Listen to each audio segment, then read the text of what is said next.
udah nggak apa-apa lah ya. Makanya di YouTube Planet Diners atau dimanapun itu mau di sosial medianya muka gue lagi yang muncul ya. Tapi nggak apa-apa lah, nggak usah bosen-bosen. Emang gue tuh akan selalu ada buat kamu. Hari ini gue lagi ada di STFI, Sekolah Tinggi Farmasi Indonesia. Berarti itu tandanya kita ngomongin soal farmasi atau enggak apoteker. Udah itu doang, nggak jauh-jauh dari sana ya. Hari ini gue ketemuan juga barengan sama apoteker Nela M Farm dan mahasiswa PSSF angkatan 2019. Ada Muhammad Ismail Faruqi, betul? Betul. Apa kabar? Baik, sehat. Sehat? Alhamdulillah sehat juga. Alhamdulillah sehat juga. Nggak apa-apa diganggu nih waktunya. Nggak apa-apa. Ibu nggak apa-apa ya? Santai. Ya. Itulah privilege kita di sini ya. Tapi nggak apa-apa, berarti aku tanya-tanya banyak soal dunia farmasi ini nggak apa-apa. Nggak apa-apa. Sudah bersedia. Sudah bersedia ya. Kita nggak ada pemaksaan di sini ya. Oke deh. Tapi lagi pada sibuk apa sih? Kebetulan minggu ini kita lagi Ujian istirahat ya, praktikum. selesai UAS, ujian akhir semester yang teori. Jadi karena farmasi kan bukan cuma teori di kelas aja, tapi juga ada praktikum di laboratorium. Nah, teman-teman mahasiswa sekarang lagi ujian praktikum. Betul. Gitu. Jadi diujikan apa saja yang pernah dikerjakan di laboratorium. Ujiannya di lab juga gitu. Oke, Ismail angkatan berapa sih? 2019. 2019 Iya, tapi berarti semester 6. 6. Iya. Udah mulai Ke ujung. Ke ujung ujung. apa? Ujung tanduk. mau mundur Nggak bisa, mau maju maju juga. agak susah Betul gitu sekali. ya. Berarti lagi ujian praktikum juga. Iya, ujian praktikum. Baru selesai tadi. Oh, baru banget selesai. Tapi Iya. masih ada Uji beberapa juga. lagi gitu. Sehari satu sih Sehari biasa. satu. Sehari Biar satu. fokus gitu. Fokus. Emang ada berapa bidang sih kalau di farmasi? Kalau di STFI sendiri kita dibagi jadi 6 ya, Mael ya. 6 Yang kelompok pertama ilmuwan. ya, lumayan banyak gitu. Mungkin sambil disebutin ya satu-satu. Yang pertama ada kelompok keilmuan farmakokimia. Farmakokimia udah kebayangan ya, Kimia. struktur Pasti kimia. ketemunya sama CH-CH ya, Bu. Iya, pinter. Baru belajar. CH3, metil dan lain sebagainya. Itu farmakokimia. Terus kemudian yang kedua ada teknologi farmasi. Oke. Jadi kalau teman-teman pernah dengar iklan-iklan di TV atau di radio, misalnya ada teknologi nano atau iya. mikro, nah itu kerjanya orang-orang teknologi. Terus kemudian farmakologi. Kalau farmakologi ini teman-teman di farmakologi kerjanya sama hewan percobaan, kelinci, mencit, tikus, gitu. Kelinci percobaan saya. Terus kemudian ada bahan alam. Kalau bahan alam kita fokusnya di tanaman dan tumbuhan. Terus kita harus tahu, kita cari tahu apa aja zat-zat berkhasiat yang ada di dalamnya. Terus kemudian ada humaniora. Humaniora ini salah satu yang masuk ke dalamnya adalah farmasi klinik. Jadi bagaimana sih pelayanan di puskesmas, di apotek, efektif atau enggak, cost-nya dan lain sebagainya. Terus kemudian satu lagi Bioteknologi. Bioteknologi teman-teman udah tahu ya pasti tentang vaksin, pokoknya biologi dan teknologi, jadi pengembangan terus. Jadi ada kurang lebih 6 kelompok keilmuan kita bilangnya di sini. Kurang lebih ya. Banyak lebihnya kalau teman-teman. Banyak lebihnya. Oke, tapi apa sih sebenarnya yang bikin Ibu sama Ismail tuh pengen banget terjun ke dunia farmasi? Oke, saya dulu. Boleh? Dulu. Kayak Ibu dulu aja. Sweet dulu deh. Oke. Kalau Mael sih dulu karena pengen kesehatan banget sih, kemudian melihat kondisi bahwa ternyata kedokteran tuh nggak nyampe gitu ya. Kemudian pengen keperawatan nggak boleh, kemudian ya pengen farmasi karena dari dulu emang kecil pengen nemuin obat sebenarnya gitu. Terus Pengen kemudian nemuin nemuin obat baru gitu. Gitu. Pengennya dulu ke mimpi kecil gitu. Goalsnya jauh banget. Terus ya udah sekarang di farmasi ternyata beralih-alih ya alhamdulillah semakin menikmati, apalagi kalau di kita kan ada farmasi klinis gitu yang melayani gitu. Nah, karena sangat concern ke arah sana sih gitu. Oke, berarti lebih ke pasien ya? Betul, ke pasien. Kalau Ibu kenapa tuh, Bu? Kalau saya jujur kalau anak Jujur saya Li. Ya, awal pertama itu disuruh orang tua. Mungkin banyak sekali ya teman-teman sekarang juga mungkin saya sih harapnya nggak ada ya. Mungkin teman-teman sekarang tuh udah eranya yang mau dicapai itu yang keinginan sendiri. Tapi pada perjalanannya saya menemukan bahwa farmasi ini salah satu bidang yang sangat penting di suatu negara, sangat berpengaruh pada ketahanan negara. Karena Indonesia ini kan negara berkembang ya teman-teman. Jadi bukan cuma teknologinya aja yang berkembang, tapi penyakitnya juga berkembang. Yang lagi happening sekarang kan COVID ya. Betul. Nah itu tuh salah satu akibat dari berkembangnya penyakit. Maka dari itu kita kan kalau ada masalah udah pasti dong naturalnya manusia tuh cari solusinya. Jadi obatnya juga harus ditemukan. Nah itu mungkin dari segi karena sangat penting dan sangat esensial banget gitu. Oke. Tapi kita disclaimer dulu ya. Kalau kita sudah mengikuti protokol kesehatan yang ada, sudah vaksin dan kawan-kawannya juga, jadi kita udah aman banget di sini Udah ya. clear. Udah clear ya, semoga ya si COVID ini hilang. Yap. Oke. Nah, tapi kan sebenarnya kalau ngomongin soal farmasi itu luas banget ya kan, nggak cuma obat-obatan aja berarti ya. Orang-orang tuh mikirnya tuh kayak obat-obatan aja atau bikin obat aja, ngeracik obat aja. Ternyata enggak. Kadang yang setahu aku ya, ada juga yang katanya kalau ngeracik make up atau skincare gitu-gitu kan harus terjun juga di dunia farmasi atau apoteker ini ya sebenarnya ya. Oke. Tapi kalau misalnya dari farmasi sendiri, dari dunia farmasi sendiri, apa yang ngebedain antara S1 farmasi dengan apotekernya? Dari segi pekerjaan atau apanya gitu? Oke. Mungkin kita mulai dari hal yang paling mendasar gitu. Jadi kalau misalnya ditanya bedanya apa, dari mulai lama pendidikannya tuh udah berbeda. Jadi kalau S1 farmasi itu ditempuh selama 4 tahun. Tapi kalau apoteker, jadi setelah S1 farmasi menempuh kembali pendidikan profesi apoteker selama 1 tahun. Jadi totalnya 5 tahun, kurang lebih itu. Jadi dari masa studinya udah beda, udah lamaan yang apoteker. Jadi bisa dibilang one step ahead lah ya dibanding dengan S1 farmasi. Tentu saja dari masa studi yang lama ini kewenangan juga lebih besar di apoteker gitu. Jadi dibilangnya kalau yang S1 ahli madya dan lain sebagainya itu namanya tenaga teknis kefarmasian gitu. Jadi kalau apoteker kurang lebih yang paling atas lah tingkatannya di pekerjaan kefarmasian, kurang lebih seperti itu. Oke. Kewenangannya beda. Berarti nanti Maya mau ngelanjutin jadi Insya Allah mau banget sih. banget katanya gitu, tapi kayaknya perjalanannya panjang banget ya. 2 tahun lagi. Berapa tahun lagi? Setahun S1, setahun lagi APT kan gitu. 2 tahun. Oh sama mungkin mau nambahin yang lebih familiar mungkin ya buat teman-teman yang nggak tahu farmasi, bedanya apa sih S1 dengan apoteker? Teman-teman mungkin pernah lihat apotek di jalanan gitu ya atau dimanapun itu. Nah apotek itu akan berdiri kalau ada apoteker penanggung jawabnya gitu. Jadi itu tuh ditanggung jawabi oleh apoteker. Tapi kalau cuma S1 farmasi dia tidak bisa mengeluarkan atau menerbitkan izin apotek gitu. Jadi kalau ada apotek itu udah pasti ada apoteker penanggung jawabnya. Tapi yang kerja di dalam ada apoteker dan ada tenaga teknis kefarmasian. Salah satunya sarjana farmasi itu. Oh jadi boleh berarti kalau sarjana farmasi kerja di Apotek boleh. Oh tapi yang ngeracik obatnya, yang bikin obatnya, yang ngurusin tentang obat-obatnya itu adalah apotekernya. Iya. Jawabnya itu. Iya.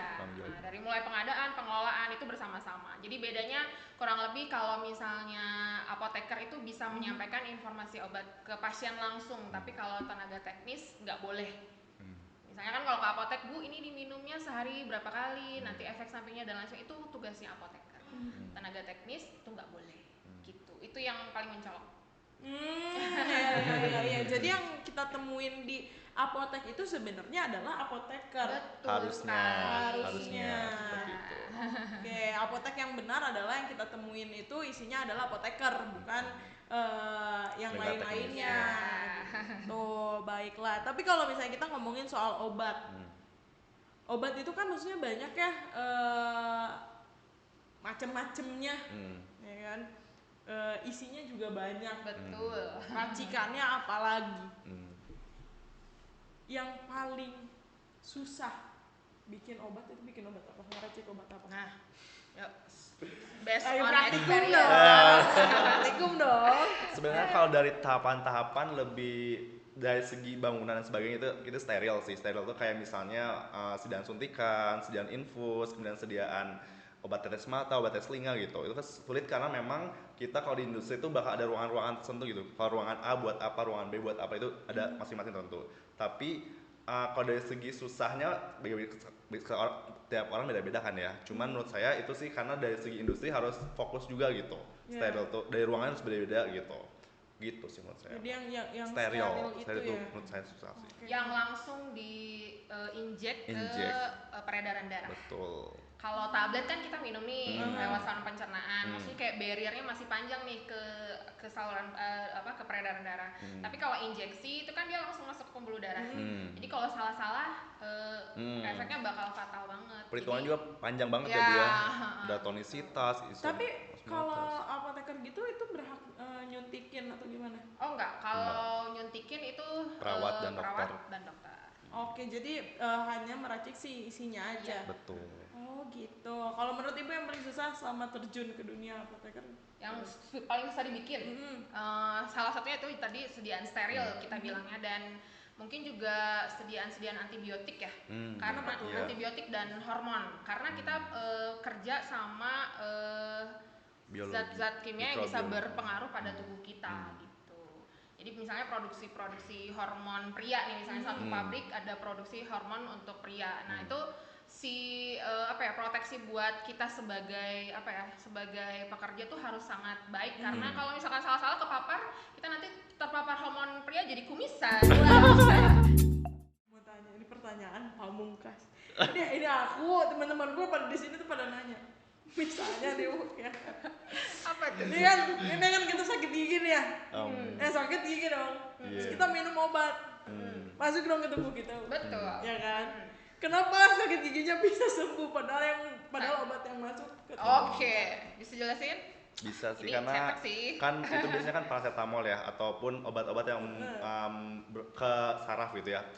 Jadi obat kita tablet minum, kemudian itu ada proses kimia liberasi, penghancuran, obatnya dihancurkan di mulut, kemudian ke lambung gitu. Habis itu diabsorpsi, diserap ke dalam tubuh gitu ya. Terus dia distribusi berarti disebarkan ke bagian tubuh. Habis distribusi nanti ketemu sama reseptor berikan sama reseptor. Jadi kita udah hilang tuh giginya, udah sakit hilang gitu giginya gitu. Sakit giginya hilang gitu. Habis itu baru di metabolisme diubah zat kimianya, habis itu baru kita ekstrasi, dibuang lagi, jadi kita aman gitu.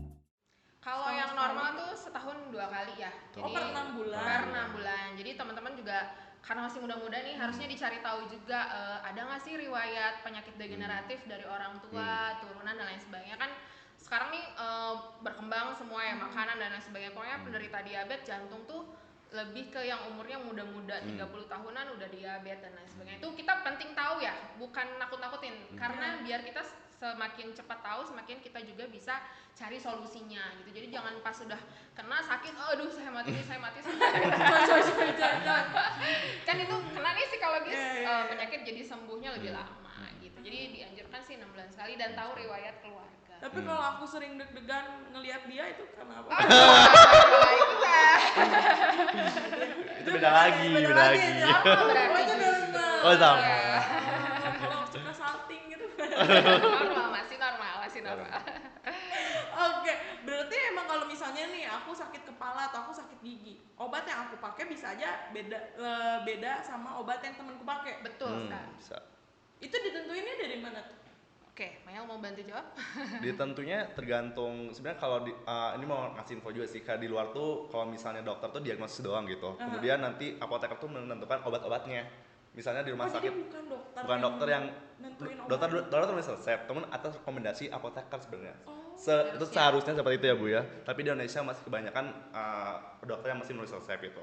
Jadi kalau lihat dari mana, dari formulir rumah sakit, bisa dari Fornas, formularium nasional gitu. Kalau cara-cara, tapi ya yang lebih tahu kan apoteker kan tentang obat-obatannya gitu sih harusnya seperti itu.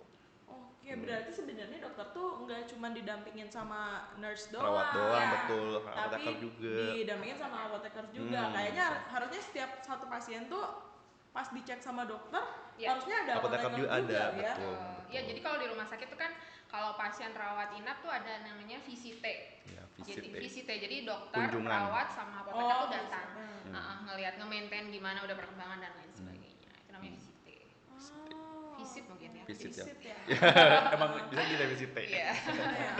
Oke, soalnya gue nggak pernah masuk rumah sakit. Aduh, sehat ya, sehat ya. Kemarin juga alumni COVID tanpa rumah sakit. Aduh, Yeay. betul. Tapi kan maksudnya orang-orang tuh nganggep dunia farmasi kayak wah ini menyeramkan banget, gue bakal ketemu sama CH-CH. Jujur aku pas pertama kali mau masuk farmasi tuh kayak gitu. Duh kayaknya gue bakal ketemu sama CH-CH deh. Ini CH ini atau ya pas masuk industri pun ketemu lagi sama CH-CH. Sama aja sebenarnya. Ada nggak sih kayak satu hal atau satu stigma yang bisa ngerubah si dunia farmasi yang asalnya menyeramkan jadi fun? Menyenangkan karena sebenarnya dunia farmasi luas banget kan. Pertama luas dan ilmunya tuh udah sangat lebih berkembang di Indonesia gitu. Jadi mungkin kalau teman-teman memiliki ada pengen kesehatan tapi nggak mau ketemu pasien langsung misalnya ataupun maunya di industri yang gajinya mahal, gajinya gede banget gitu, bisa banget di farmasi gitu. Mungkin jadi fun tuh dari gaji ya Bu ya. Biasanya kayak gitu. Gue kalau lebih ceria kalau misalnya gajinya Cuan lebih banyak ya. Gue udah susah-susah nih kuliah di sini masa sih gitu Iya, ya. betul banget. Kalau dari Ibu ada tambahan ya sih? Iya, kan mungkin orang zaman dulu ada pepatah tak kenal maka tak sayang. Walaupun udah Jadi- kenal tetap nggak disayang. Waduh, terpancing. Ya, Amen.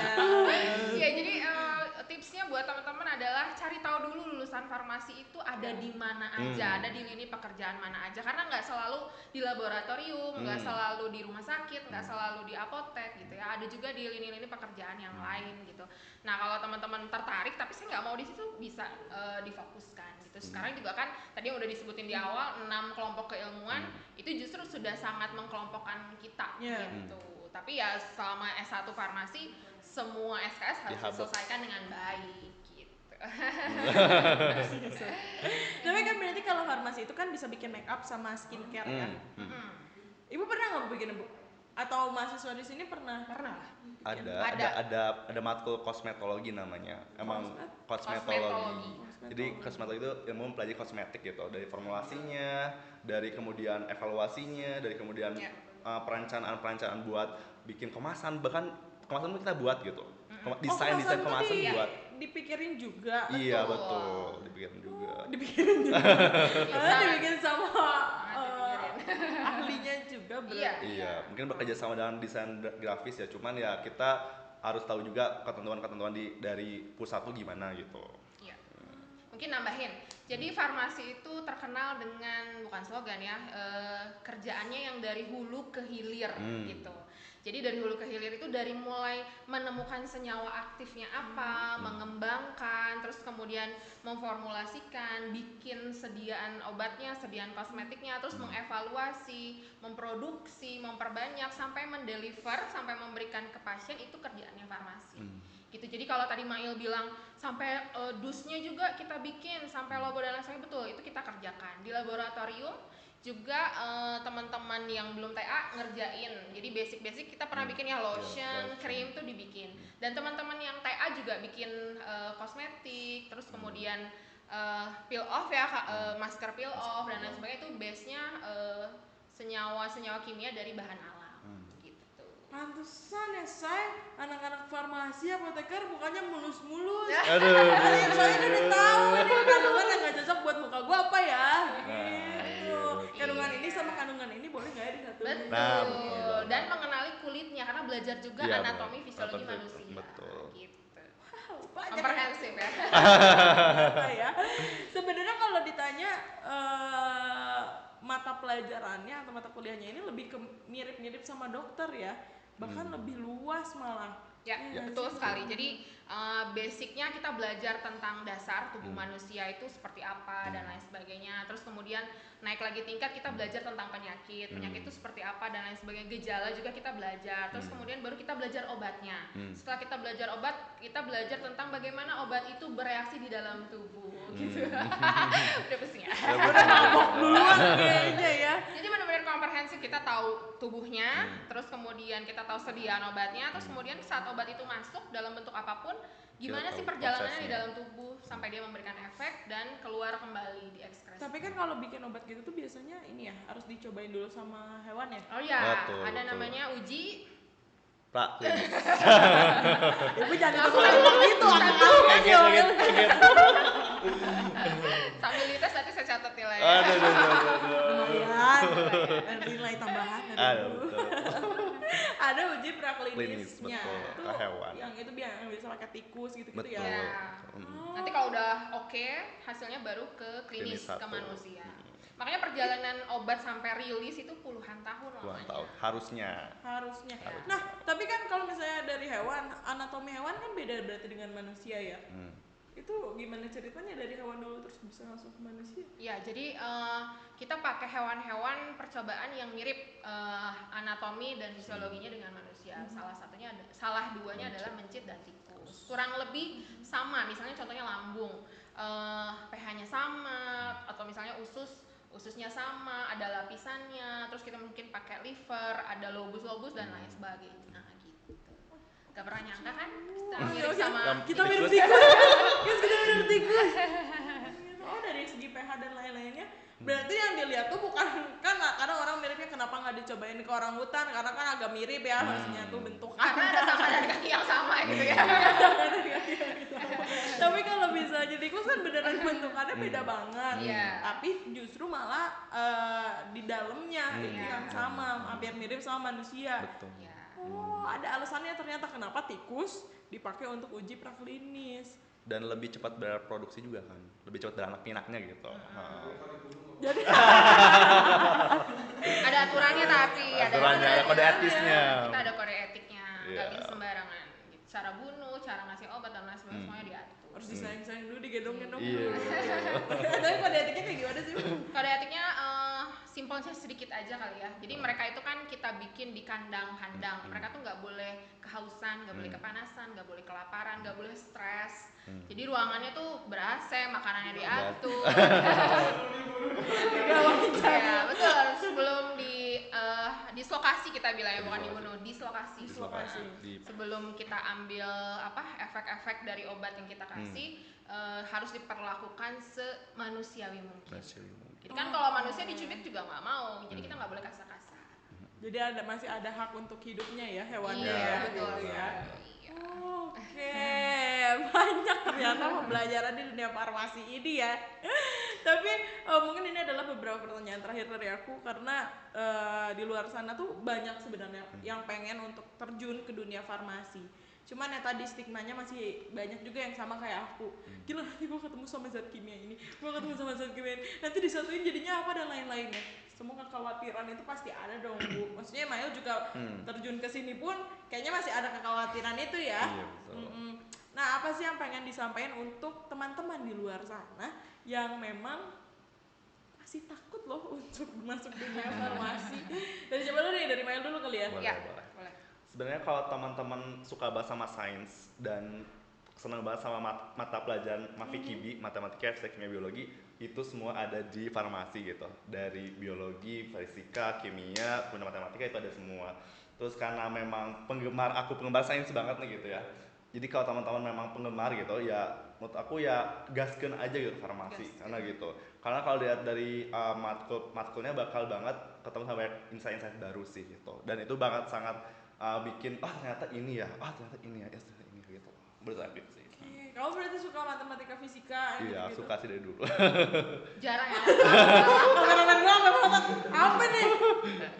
Bisa, ada wah, ada aja. Kita kan anaknya ya dibilang bisa matematika bisa, Iya. bisa dong. Kan? Dibilang pinter ya nggak pinter banget. Emang apa sih yang bikin Mail suka dari matematika dan fisika? Sebenarnya kalau fisika nggak terlalu, cuman karena di farmasi ternyata nggak hanya fisika yang cuman ngitung balok yang didorong gitu loh, nggak gitu. Gravitasi, hukum Newton. Enggak. Itu belajar juga, cuman kita ke partikel-partikel dan itu lebih mudah menurut saya sih dibandingin yang gede banget, gede-gede gitu. Itu Partikel tuh kayak gas, cairan gitu. partikel tuh maksudnya kayak atom-atom, molekul-molekul bulat-bulat gitu. ya kayak gitu loh. Itu lebih mudah dipelajari menurut Maya gitu sih. Jadi kalau fisika kan dipelajari cuman lebih ke arah sana gitu. Dan kalau matematika karena di setiap mata kuliah jurusan semua ada ya gitu. Jadi gitu. Cuman kan maksudnya ada matematika untuk kalau aku kan karena aku anak teknik kan ada matematika untuk ngitung si layout pabriknya dan lain-lainnya gitu. betul. Tapi kalau misalnya di sini matematikanya mungkin untuk ngitung si Dosis, dosis, kadarnya dan lainlainnya ya. gitu pembedanya. Jadi ya gaskeun we kalau misalnya Gaskeun. suka Suka mah ya. fisika, biologi, matematika dan sainsnya, kimianya gitu. Cuman ya lu pasti akan ketemu dengan CH ini, rantai ikatan dan kawan-kawannya Iya, ya Bu ya. betul. Iya betul. CH ini ini ke atas CH ini apa ya? Ini apa ya? Ini metal ya Bu. Ya. Metil. Metil. Metal. Metal. Kalau Ibu apa Bu yang pengen disampaikan Bu? Kalau dari saya mungkin jangan overthinking kali ya. Jadi Biar biar lagi. biar maksudnya dijalanin aja pelan-pelan tapi bener-bener memang kepengennya dan basicnya tuh memang bener-bener kuat gitu. Jadi jangan sampai pas udah jalan ternyata gini nggak mau mundur stressful terus ya udah jadi kacau balau gitu. Tapi memang benar harus kemauan sendiri. Terus basic seperti fisika kimia itu bukan cuma kita belajar di kuliah, jadi pas di SMA juga basicnya harus sudah kuat biar nggak keteteran. Itu yang biasanya bikin takut tuh itu karena Iya, basic betul. sebelumnya nggak terlalu oke. Iya, betul. Berarti Itu aja sih basicnya harus dikuatin dulu. Tapi ada kendala nggak sih Maya selama pembelajaran?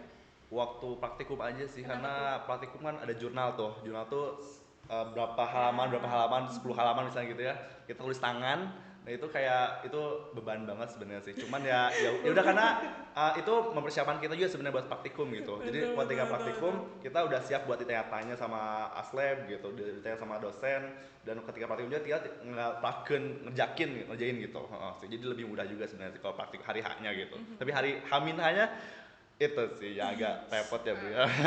Pusingnya saya ini gue mau dibawa kemana nih jurnalnya, obat-obatannya gitu. Berarti nanti kan Maya akan menghadapi ujian-ujian lainnya, ujian Betul. klinisnya, OSCE-nya, OSCE-nya betul. dan kawan-kawannya Iya, gitu. betul. Semoga segera ya Maya. Amin insyaallah. Segera lulus. Segala lulus. S1 dulu aja. Dulu betul. Oke. Nah, ada tambahan dari Ibu mungkin untuk teman-teman yang Kalau kita di laboratorium itu supaya teman-teman tahu juga ya, di laboratorium itu seperti simulasi gitu. Jadi kita masuk lab itu simulasi kalau misalnya kita kerja di industri, kita kerja di laboratorium mikrobiologi. Jadi jangan dipikir bakal ngapain ya. Nah, nanti tuh kita kerja tuh kurang lebih seperti itu. Nah, yang kita praktekkan, yang kita kasih modulnya tuh yang dasar-dasar. Jadi kalau tadi Mail bilang ada jurnal dan lain sebagainya, nah itu simulasi kan kalau kita kerja kita bikin proposal, nanti saya mau ngerjain ini Pak, project saya ini, goal saya ini. Nah, terus kemudian kita kerja, terus nanti ada laporan akhir. Kurang lebih singkatnya seperti itu. Jadi praktikum itu sebenarnya sangat menyenangkan ya. hari bisa jadi. H-nya menyenangkan. Udah ya. Laporannya lah itu gitu tuh ya. itu. Salah dikit kayaknya gue kena omel nih. Tuh. Cuman ya emang balik lagi sih sebenarnya kalau emang passionnya adalah dunia farmasi atau memang kamu suka ya kimia, fisika, biologi, matematika dan kawan-kawannya ini ya udah just do it kayak ya kalau lu ngejalanin passion lu juga akan selesai pada waktunya juga gitu. Cuman ya tong lubang lu geralas ngerjain aja. Oke, tapi ada syarat tertentu nggak sih buat mungkin teman-teman yang mau masuk farmasi? Kalau syarat tertentu yang paling khas banget itu harus anak IPA ya kalau farmasi. Itu aja sih paling. Terus tidak Sama boleh buta buta warna. warna. Itu berarti nanti tes di sininya atau gimana? Enggak, Dari dokter. dilampirkan di persyaratan. Pernyataan bahwa tidak buta warna Dari misalnya dokter, gitu ya. Dari dokter.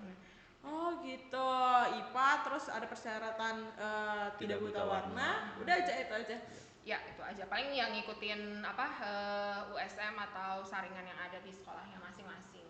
Ya gitulah intinya kamu harus punya nilai yang cukup dan satu lagi yang tadi kata ibu benar bilang si basicnya udah harus ada, udah harus matang dulu. Kalau misalnya basicnya nggak matang, kamunya juga nggak tahu CH itu apa, juga kayaknya agak susah untuk terjun ke dunia ini ya Bu ya. Kasarnya seperti itu. Si CH apa sih? Sok pelajarin dulu aja sebelum masuk farmasi ya. Gitu deh. Nah kalau misalnya mau daftar itu kemana sih Bu?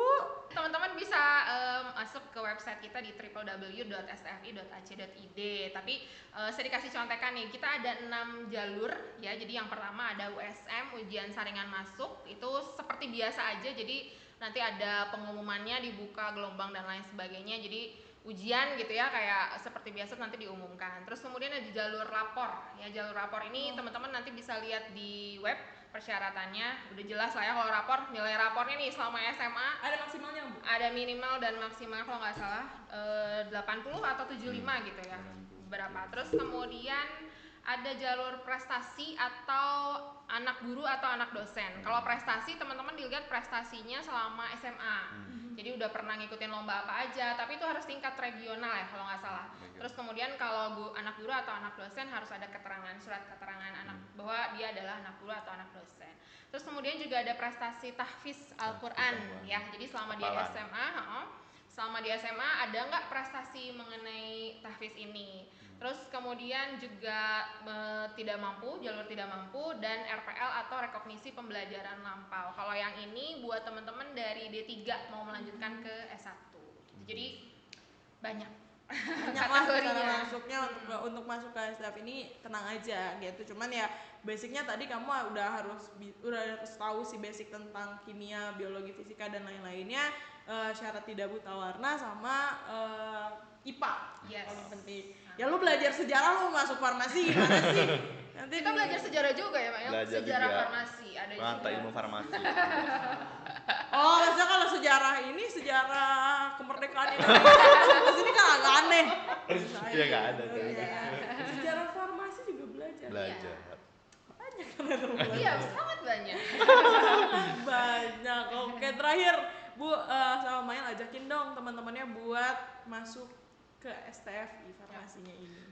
Bagi teman-teman yang mau banget belajar lagi tentang kesehatan, apalagi dunia farmasi, bisa banget gabung STFI ya Bu ya. Yes. Bisa gabung sama kami di STFI karena dosennya baik-baik. Aslinya baik-baik. Terus dibandingin ya dosen-dosen yang mungkin menurut teman-teman aku gitu di luar sana yang katanya, dosen gue susah dihubungin. Nah, dosen itu mudah banget dihubungin gitu sih. Terus lebih ya lebih akrab, lebih friendly dan sebagainya gitu. Jadi kayak kalau ada aku tahu dosennya gimana, nah jangan khawatir di STFI, santai aja gitu. Aman aja, lo nggak usah masalahin tentang dosen ya. Iya betul. Oke, ada tambahan dari Ibu? Paling kalau dari saya anak farmasi itu bukan cuma belajar praktikum aja ya teman-teman. Kebetulan saya juga temenin teman-teman kemahasiswaan di organisasi gitu. Jadi kita juga punya organisasi-organisasi. Kita juga punya UKM, ada futsal, ada badminton, ada Mafarpala, semuanya lengkap gitu. Jadi don't worry be happy katanya kan gitu. Kita nggak usah pusing-pusing aduh kuliah terus nih nanti ini pasti praktikum terus. Kita juga ada apa ya dibilangnya pelampiasan lain. Jadi supaya work life balance kalau anaknya misalnya. Sedap. Biasanya aja gaul saya aja. Jadi lebih ke kalau misalnya aduh ini tugas gue ngerti banget ya bisa langsung tanyain aja ya Bu ya. Dan bisa fokus sama teman-teman yang lain sharing. Iya, jadi gampang ya sebenarnya ya kalau dijalani ya. Ikhlas mah gampang. Ini kan gue mau mundur juga nggak bisa, mau aja juga nggak susah, saya. Oke, dan terima kasih banyak Ibu Mail sudah menyempatkan waktu. Udah aku ganggu, udah aku tanya-tanya tentang obat, tentang yang lain-lainnya. Nih banyak banget nanyanya, Dara nggak apa-apa lah ya. Nggak apa-apa. Karena edukasi juga mungkin buat teman-teman yang memang aduh gue pengen masuk nih farmasi tapi kok agak takut ya. Gak perlu takut ya, saya kata ibunya don't worry be happy. Baiklah. Sorry banget kalau ada salah-salah kata ya Ibu Mail ya. Sukses terus Ibu Mail, lancar ya. Amin. Sebentar lagi TA. Ya betul. Semester 6 magang habis itu TA deh. Gitu. Kamu juga contoh nih kakaknya Buran masuk ke farmasi. Nih dosennya juga nyantai banget, jadi jangan lupa masuk dan daftar ke Sekolah Tinggi Farmasi Indonesia. Sampai bertemu di podcast selanjutnya, bye bye.